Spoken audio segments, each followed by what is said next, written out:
Tyree Wilson will continue to be a Raider, this time a Las Vegas Raider, as the Raiders picked him 7th overall in last night's 2023 NFL Draft. Hey, how's it going, everybody? I am RC Maxfield here for the latest Texas Tech football and in basketball rumors. You know what to do. Hit that subscribe button and join the largest community of Texas Tech fans on YouTube and the most, interactive community as well. So be a part of it and hit that subscribe button. Now, we've got Tyree Wilson. I've been saying for months now, basically since the end of the Texas Tech football season, that Tyree Wilson was a top 8 lock in the 2023 NFL Draft, and he didn't really slide any, but he did go to 7. I thought he would go a little bit higher. If you listen to the podcast, I thought he could go as high as 2, but the Houston Texans instead went with C.J. Stroud at the quarterback position. And Tyree, I think, actually lands in a spot that is really, really good for him because he is not going to be asked to be the main pass rusher as, again, he gets drafted by the Las Vegas Raiders. And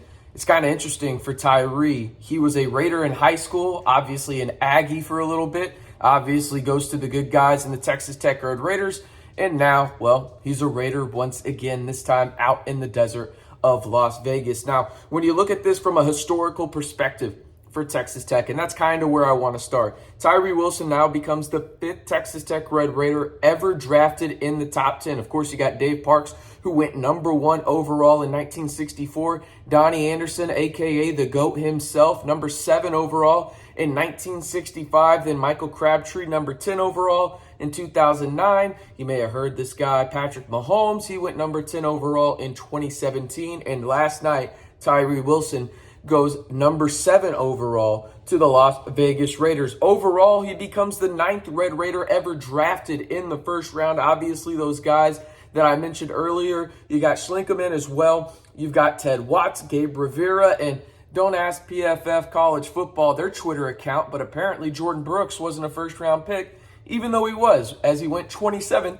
overall to the Seahawks in the COVID NFL Draft. A lot of people forget about that. The year Joe Burrow went number 1 overall. Overall, I want to talk about the fit here because, again, as I mentioned a little earlier, I love this fit for Tyree Wilson for the sheer fact that he will not be asked to come in day one and be the savior of a pass rush. Instead, he is behind 2 guys and can potentially play alongside these 2 guys. At least he will, one for a while. And Max Crosby, who had 12.5 sacks last year, and a guy in Chandler Jones, who really over the past decade has been one of the premier pass rushers in the NFL. You get a guy in Tyree Wilson who will come in. They can be methodical with him coming off of that foot injury. They don't have to rush him back, but he can be a guy for the next 4, 5, maybe 6 years alongside Max Crosby out there in Las Vegas that can create one of the best book-end, D-end combos in the NFL. Max Crosby is one of the best and most underrated defensive ends in the league. I think you can be really, really versatile with Tyree because, you saw it at Texas Tech. He played in the line, he played out, he played 3, 5, he stood up, he dropped back into coverage. He's really good against the run. I really think him and Max Crosby will be a fantastic duo. Now, the only issue for Red Raider fans is twice a year he's going to be trying to get after Patrick Mahomes, and Patrick Mahomes put out a tweet that said, "Hey, take it easy on me, big man, but congratulations to Tyree Wilson." So that was cool to see, but I love this landing spot for Tyree Wilson. Now, I want to hear from you guys. Let me know down in the comments below. A, B, C, D, or F, grade the landing spot for Tyree Wilson with the Las Vegas Raiders. Number 7 overall is where the Red Raider now becomes just, a Raider out in Vegas at Allegiant Stadium. This is kind of what the Raiders website had to say about Tyree, and there was a lot of buzz about him in terms of they gave his stats, obviously, and everything like that, and his measurables, and they compared him to be a full-blown nightmare for opponents in NFL.com. But for me, when I look at this, I can't help but think the landing spot and where he could have potentially gone, it doesn't get much better. Me personally, I think it would have been cool to see him stay in the state of Texas. But I also think the other landing spot that was most interesting to me was the Seattle Seahawks because I really like what Pete Carroll could have done with him. But from a standpoint of him coming in and making an immediate impact because the pressure all isn't on him to be on quote-unquote the savior again, I really, really like it for Tyree Wilson. Let's go over his stats last year. In 10 games last year, he was the best pass rusher in the Big 12. Not trying to knock Will McDonald IV, who also went in the first round of the Jets, or you got Felix, who went to Kansas City, doesn't have to go too far with the last pick in the first round. Tyree Wilson was the best pass rusher in the Big 12, and it really wasn't close when he was healthy. Last year, he had a career-high 7 sacks, a career-high with 14 tackles for loss, 61 total tackles. Over the 2 years in Lubbock, he had 27 and a half combined tackles for loss with 14 sacks as well, and obviously helped the Red Raiders get to their first 8-win season since 2013. I think the most interesting aspect from the Tyree Wilson standpoint of where he went was this. There was a lot of draft experts, and by no means am I one of those. I do like to read up on it, though. Had 3 guys as the top 3 defensive talents in this draft. Will Anderson, who ended up at Houston in number 3, where they traded back up from 12 to get their guy, and C.J. Stroud at 2. Jalen Carter, who obviously has the off-the-field issues, and then Tyree Wilson. A lot of experts had Will Anderson as the number 1 defensive player, and then a combination of Jalen Carter and Tyree at 2 and 3, and I even saw a couple of them have Tyree at number 1 overall. I think from a standpoint of where he went and what was going on, this is tremendous value for the Raiders in general, but I also think and wonder, hey, people are knocking Tyree and his production and saying it's nowhere close to Will Anderson. And to be honest with you, they're 100% right. But I also want to point this out here too, and this is not a knock on Will Anderson. It is not a knock on Jalen Carter at all.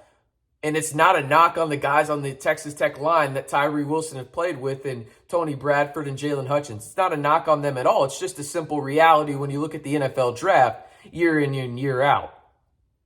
Tyree Wilson was not playing alongside other first-round talents that defenses had to really zone in on, right? You think about it. Jalen Carter was playing next to a guy like Nolan Smith. He played next to a guy like Jordan Davis, who all, by the way, are now in Philadelphia. Good luck with that, Cowboys fans.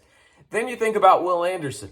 Ton of first-round, second-round talent on that Alabama defensive line. Jalen Hutchins and Tony Bradford are really good Big 12 defensive linemen. Tyree Wilson last year was getting doubled and damn near triple teamed every possession, right? And he was absolutely bullying guys when he was on one-on-one coverage, and it seemingly got to the quarterback every possession. He's not going to have to worry about that in Las Vegas. Again, Max Crosby and Chandler Jones are next to him, and I really, truly believe that. Do I think Tyree Wilson is going to go in and be an all-pro? No, but I think he could have similar production to a guy like Aiden Hutchinson did last year, 9.5 sacks in his first year. Maybe not quite that high, but 7.5.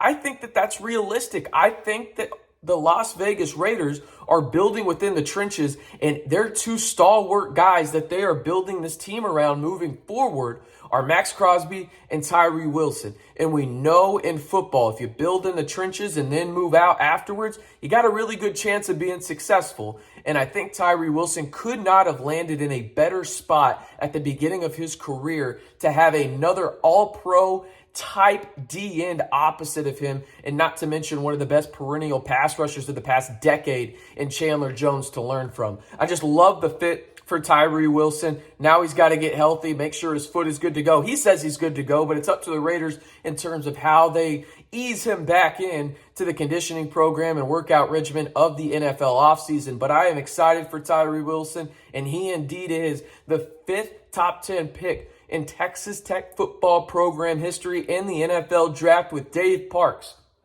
Donnie Anderson back in the 60s, Michael Crabtree. Then you got Patrick Mahomes.